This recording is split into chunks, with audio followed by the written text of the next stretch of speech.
O barril de petróleo caiu abaixo de 70 dólares pela primeira vez desde dezembro de 2021, quando a economia mundial estava em franca recuperação do pós-pandemia. Mas a verdade é que várias commodities estão emitindo os mesmos sinais de que a economia global está desacelerando, porque estamos testemunhando o processo em curso, o processo do ciclo econômico. Recessão não é um evento de um dia, liga e desliga, é um processo que está se desenrolando. E por isso que é fundamental acompanhar os indicadores e entender os sinais que eles estão emitindo. E as commodities energéticas, neste momento, estão indicando que a economia, sim, global, está fraquejando. E é isso que eu quero mostrar nesse vídeo. E também, no fim, uma notícia positiva, especialmente para os brasileiros, fruto dessa conjuntura internacional. Mas começando logo pelo barril de petróleo aqui, o Brent, que cai então abaixo de 70 dólares. Estou gravando na terça-feira, dia 10 de setembro, 4h30 da tarde. Esse patamar então que não se via desde fim de 2021. O mesmo vale também para o WTI, o petróleo americano, caindo já para 66 dólares. Mas não é apenas o barril de petróleo, são também os seus derivados, que estão todos caindo no último ano, e alguns caindo, olha, de forma substancial. Vamos colocar aqui novamente o gráfico. Então, gasolina, futuros, aqui, menor patamar também, desde agosto de 21. Agora aqui o futuro é abaixo de 1,90 dólares pelo galão. Mesma coisa, diesel, caindo aqui ao menor patamar desde novembro de 21, mais um pouquinho vai ser o menor patamar desde agosto de 21. E veja que a trajetória aqui é de queda sem nenhum sinal de reversão. O mesmo aqui para a gasolina. Então, os derivados de petróleo, combustíveis importantes, especialmente o diesel, que é um combustível muito importante para a logística mundial, frotas de caminhão, para a logística marítima, tendo essa performance, é uma informação que não pode ser subestimada. Mas ainda falando de petróleo, é importante notar também a curva de futuros, que está próxima de apresentar a forma de contango. Durante muitos meses ela estava em backwardation extremo, isso significa que os contratos futuros mais curtos, estão mais próximos dos vencimentos, estavam com preço mais elevado do que os contratos mais alongados. Isso denota que a demanda no momento está mais aquecida do que a oferta pode atender. Até vou mostrar aqui, esse é um gráfico que o Javier Blas tem compartilhado, ele que é um colunista da Bloomberg, e aqui temos então a curva em vermelho 3 meses atrás, 1 mês atrás em azul e agora em branco hoje. Então temos aqui 3 meses atrás, estava bem mais em backwardation, contrato lá de segundo mês para frente perto de 82 dólares e depois uma clara descendente, então em extremo backwardation, uma demanda muito mais forte no curto prazo do que no longo prazo. E agora essa queda em que a curva de futuro já aplanou e em alguns vértices já apresentando contango. Então um preço mais baixo do que o preço futuro, do que o preço posterior, que é um sinal de que a demanda agora está menos aquecida. Apesar das questões de oferta, porque como a gente bem sabe, petróleo tem muita influência do cartel da OPEP, ou OPEP+, que inclui também Rússia, e sendo que a OPEP+, tinha em agosto, aliás, em junho ainda, eles tinham acordado em aumentar a produção a partir de outubro. Mas fruto dessa conjuntura, barril de petróleo caindo abaixo de 80, de 75 e agora de 70, eles anunciaram que estão suspendendo, isso foi no dia 5 de setembro, que estão suspendendo este aumento que estava planejado para outubro. Porque, sim, eles também precisam manter os preços mais elevados do barril de petróleo, alguns países do Oriente Médio até mesmo, para fechar o seu orçamento público, como é o caso da Arábia Saudita. Mas enfim, então mesmo com o cartel tentando influenciar, não está tendo efeito, o que sugere que a demanda está tendo um peso relevante. E se a demanda está enfraquecendo por uma economia global que desacelera, Europa, vários países, China também, Estados Unidos, como tenho mostrado aqui vários indicadores, não está sendo positivo para o preço do petróleo e dos derivados.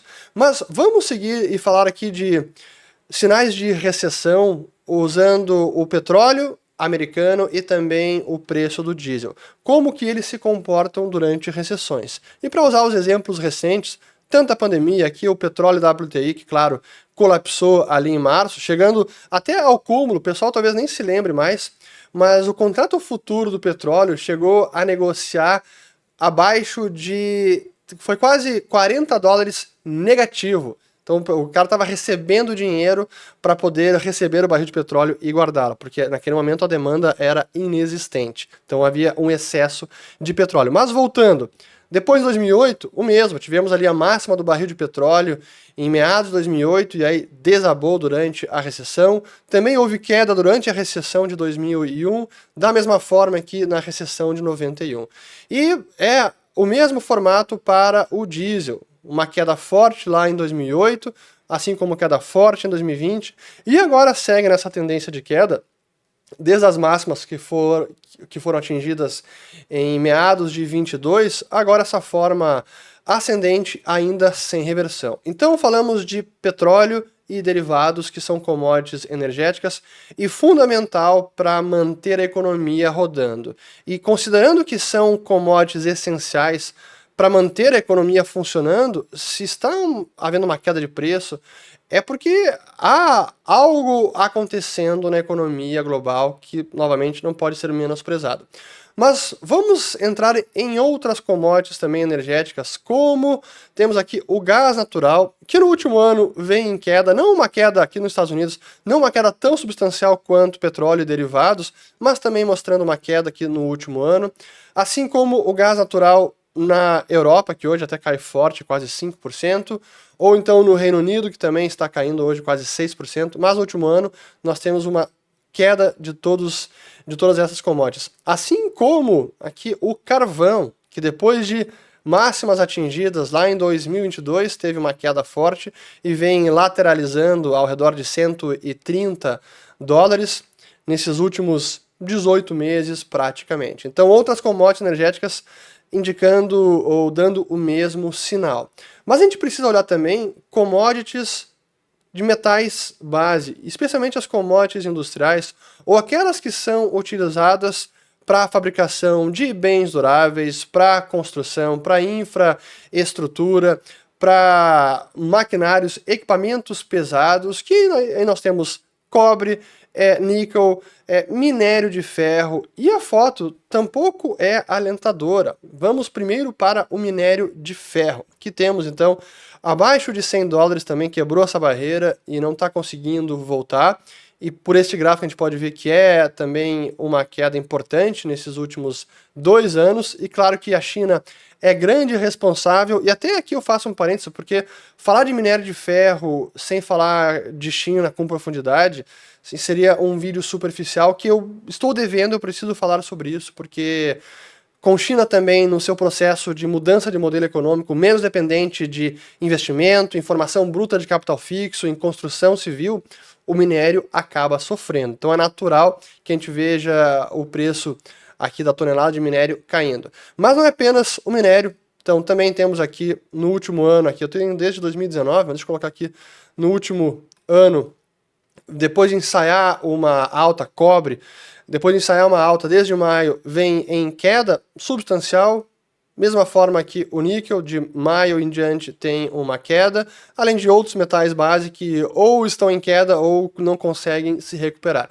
Então quando a gente olha para as commodities energéticas e algumas commodities de metais base que são utilizadas para o crescimento econômico, para o investimento, para a fabricação dos mais variados bem duráveis, construções, fábricas, estradas, pontes, enfim, o cenário é de desaceleração ou, em alguns casos, de queda forte, como estamos vendo agora petróleo e seus derivados. E tudo isso sugere que a economia global, não é apenas Estados Unidos, é a economia global em desaceleração. Se algumas partes do mundo já enfrenta recessão, como é o caso da Alemanha, talvez Reino Unido também, outros países na Europa, e China que vem cambaleando, ainda não é recessão, mas talvez para padrões históricos chineses seria considerado uma recessão, e Estados Unidos também está emitindo sinais de uma economia que vem fraquejando. Então, são mais informações que corroboram a possibilidade de que nos próximos meses tenhamos uma recessão, até mesmo nos Estados Unidos, se é que isso já não está acontecendo. Como sempre, sigamos acompanhando e monitorando de perto todos os indicadores e não apenas um. Aqui no caso agora a gente focou mais nas commodities energéticas, mas voltem a vídeos passados que temos vários outros indicadores sendo analisados. Mas a notícia positiva para brasileiros é que por conta dessa queda nos derivados, o preço da paridade internacional da Petrobras agora está positivo. Em vez de defasagem, na verdade, o preço da Petrobras agora praticado no mercado doméstico está mais alto do que o mercado internacional. Então, a Petrobras poderia, inclusive, reduzir o preço da gasolina, assim como do diesel. Aqui o do diesel, então, olha, não vimos essa foto desde o começo do ano, com uma defasagem positiva, então na verdade o preço interno mais alto do que o externo, assim como o da gasolina, agora em 16 centavos acima do preço internacional. Então haveria espaço, se a Petrobras assim ver como necessário, reduzir o preço dos combustíveis no Brasil, o que, óbvio, para o brasileiro seria ótimo, e inclusive para o Banco Central e suas metas de inflação. Se isso vai acontecer, não tenho a menor ideia, mas essa possibilidade se abre, especialmente se os preços lá fora seguirem nessa tendência de queda. Gasolina, diesel e petróleo também. Então aqui apenas um breve vídeo para acompanharmos o mercado de commodities, entendermos como eles se conectam como elas se conectam com o ciclo econômico atual. Espero ter gostado, compartilhem, se inscrevam no canal, ativem o sininho. Quem não é membro, considerem se tornar membro, porque temos vários vídeos com muita profundidade, interação com vocês, assinantes, para responder perguntas, dúvidas e tudo mais. Obrigado, volto no próximo e até mais.